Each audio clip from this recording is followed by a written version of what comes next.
nicyo yisemo avuma uwo. Niba ari ubutumwa n'ababyeyi mukabugoreka cyangwa mwakumvana mu ndetse ageraho ngo niba ari n'amarayika wavuye mu ijuru akazana ubutumwa butameze nk'ubwa Kristo Yesu avuma. Ibyo bintu baribizi. Wabuze ushobora kuba uvumitse mu buryo bumwe cyangwa ubundi kubera ko wagwetse ubutumwa bwa Kristo Yesu, kubera ko umuntu bwa Kristo Yesu utabasha kugukomeza. Nubwo yaba ari umushumba, nubwo yaba ari umumarayika uvuye mu ijuru, kandi niba avuye mu ijuru avuye mu isi akabasha kuvuga ubutumwa butari bwa Kristo Yesu cyangwa akabasha kuvuga ukuri kw'igice, uwo muntu agire gute? Ibi bisobanura ikintu kinini cyane. Yesu yaravuze ngo nibereye ko n'ukuri n'ubugingo ntawe ujya kwa Data ntamubyara. None wowe urazana ubwo buzima n'ubwo bugingo n'iryo rero ukahindura ubuzima ubuvume imbere y'Imana. Imana tubabarire cyane.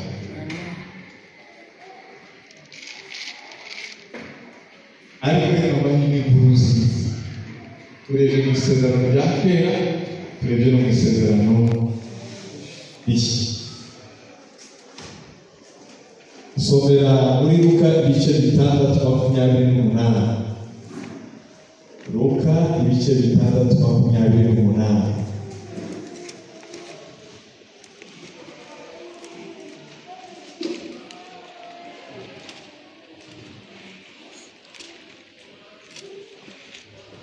Nifurize neza abavuma musabire abanzi ukukubise mu musaya umuhindure ubwakane. Garukira aho hambere 6:28 gusa. Nifurize neza abavuma musabire abanzi. Amen.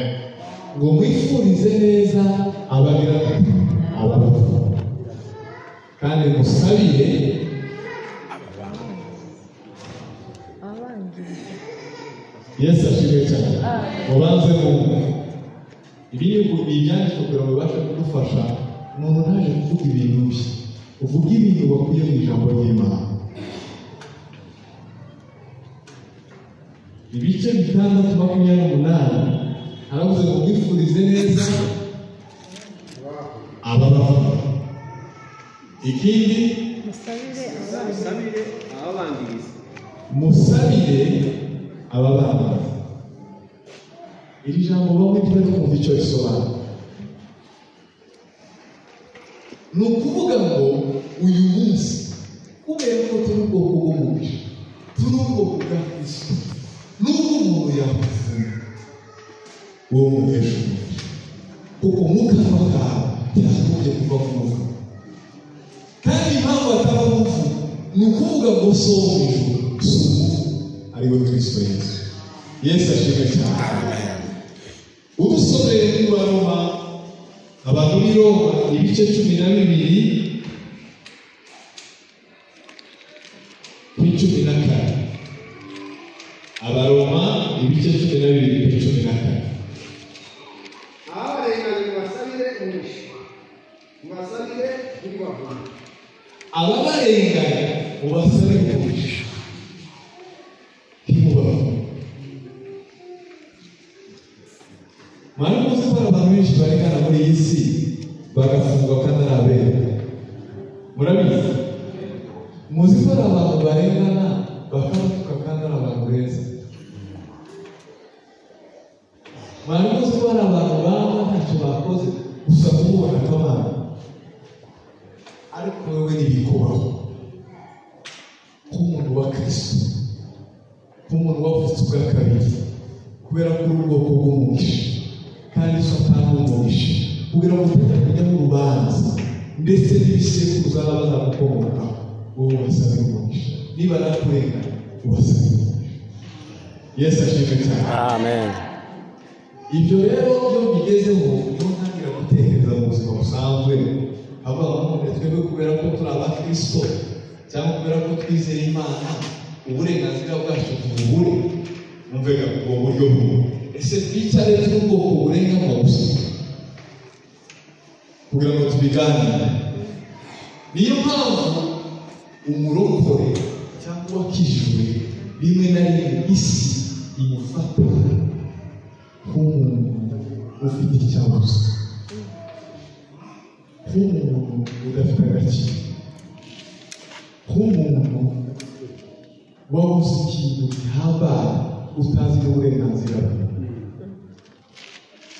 ariko kandi ijambo ry'Imana rikavuga ngo hano mu isi twibana turabona Yesu ashimwe Amen.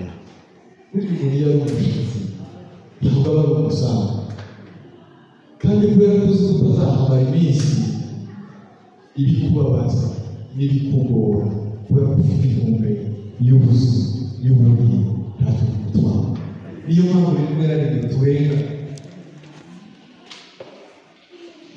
kubera niba uzi ko ari ibintu bishobora gukora ku bugingo bwawe uzajya urenga ariko niba uzi ko bidashobora gukora ku bugingo bwawe uzabihagarare ukuri kwawe kandi uzabihagarare ariko kuba ngo utakaze ubugingo uzajya urenga kubera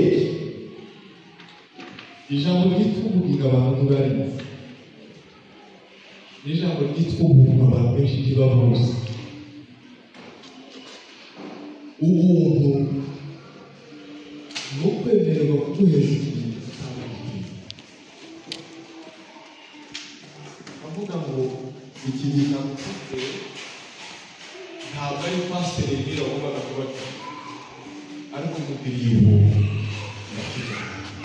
nta kiguzi kuko twize ngo twishyire ku mafaranga ntabwo byagiye ariko ndakugaruye Yesu ashimwe Amen. naho ubugingo burenze cyane ibyo bintu ati buteye umuntu waba ufite imyaka myinshi ninde kuko biri kose ntawe ufite imyaka ijana urimo gusoma niba ushaka kubaho neza mu gihe cy'iminsi yose mu gihe cya burundu mu gihe cy'ibihe byose igihe utishijwe kubw'ihumeka ukoresha neza burya iyo bari gushingura abantu bitavye Imana nta kintu gihambaye baba bari gukora ku muntu witavye Imana ahubwo baba bari kutwereka twebwe tukiri bazima icyo tugomba gukora Yesu ashimwe kuko witavye Imana iby'ubuzima n'ubugingo bwe nta kazi umwuka we n'imbaraga Yesu Kristo urategereje kugira ngo umunsi Imana izaba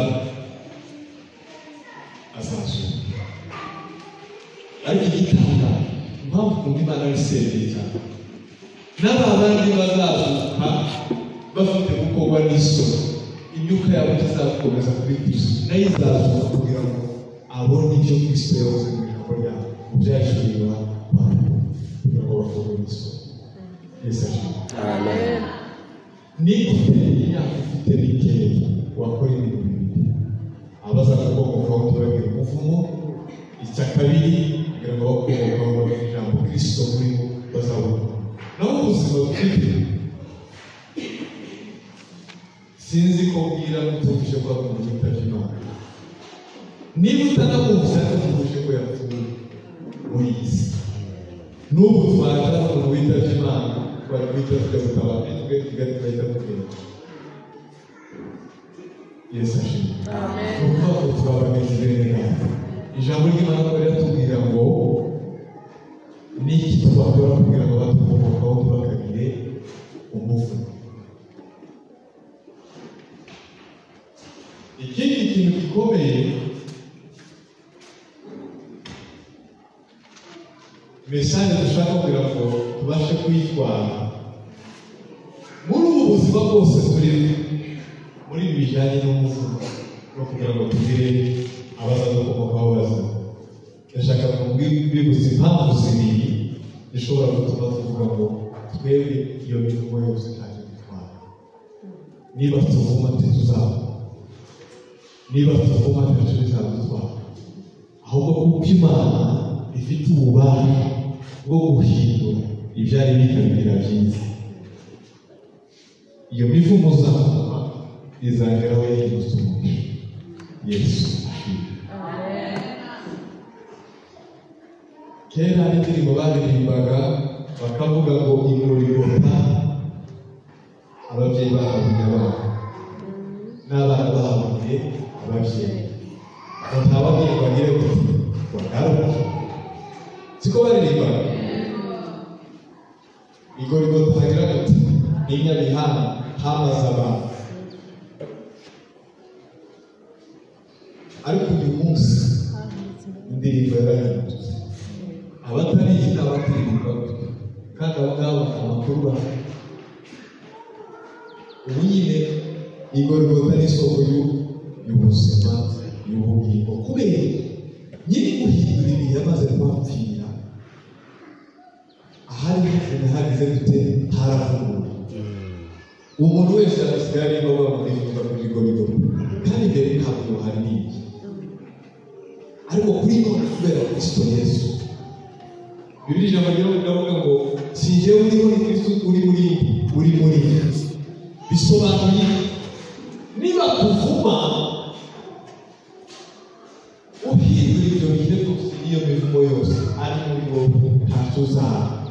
Baravuze ngo tuzashaka kandi urashaka, baravuga ngo tuzabyara bitabara, baravuga ngo ntibazavuka ari bazima bafite ubwenge n'ibazima baragenda, baravuga ngo ntibaziga barangije kaminuza. Yesu ashimwe. Amen. Ngo ntibazashaka none mufite ibyago zirenze 3 enye kandi abantu bazima. Ntibizabuza abakora ntibizabuza kuvuga, ariko niba nakuvuga uzababwira ko bahaye ushobora kwishyura. Amen. Kuko amagambo agize inosi ni amagambo ameze nk'ayo kuko ijambo ry'umunyabwenge muri iyi si muri Kristo mu buzima zifata abanyabwenge abakomeye, ibyitwa ko bihabwa bifite ubwenge bikabihindura ubusa.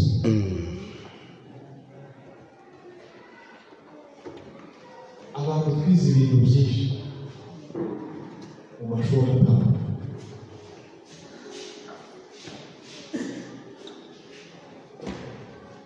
kandi muri domene zitandukanye.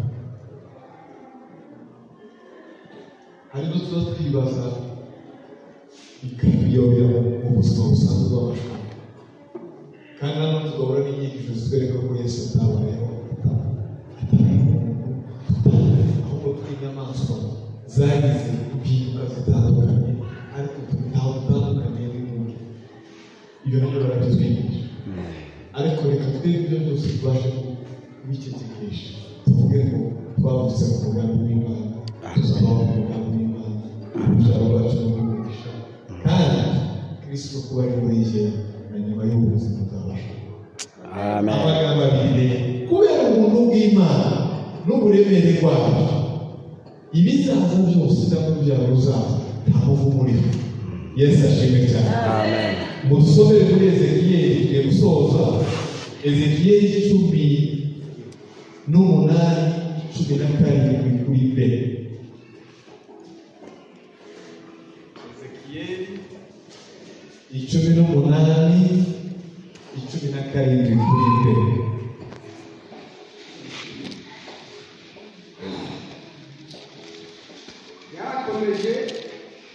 yarakomeje amategeko yawe akagendera amateka yawe, ntabwo azazira ibibi byase, ni ukuri azabaho.